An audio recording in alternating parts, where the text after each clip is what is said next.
Ito, maglalagay tayo ng skirting.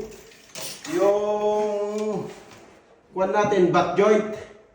So, 550.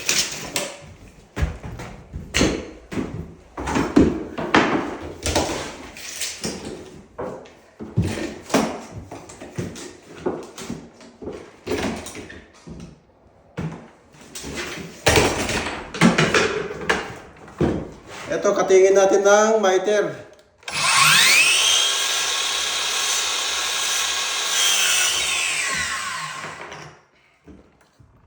Yan, tapos putulin natin yan.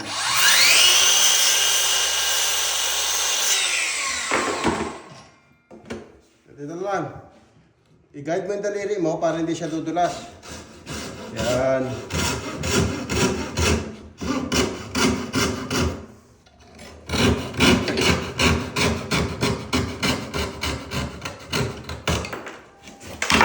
Yan, ganyan, no?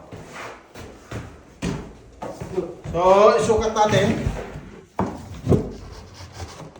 Ayan, no? Fit na fit siya. Pag lumindol yan, hindi nag-crack-crack yan. Kaya ito yung recommended sa mga earthquake-prone na area. Kahit anong gawin mo yan, hindi nag-crack-crack yan. Compare doon sa nakamiter lang. Pag nagkunting galaw na, kita mo yung crack kaagad. Ito hindi. Yan. Ito, ang option nito, pwede mong i-glow, pwede hindi. Yan. Ang pagpako nito, kailangan naka-diagonal konti. Huwag mong ipapako ng straight kasi pag straight, madali mabunot. Kaya medyo diagonal siya. Yan. Ganon. Yan. Tapos na.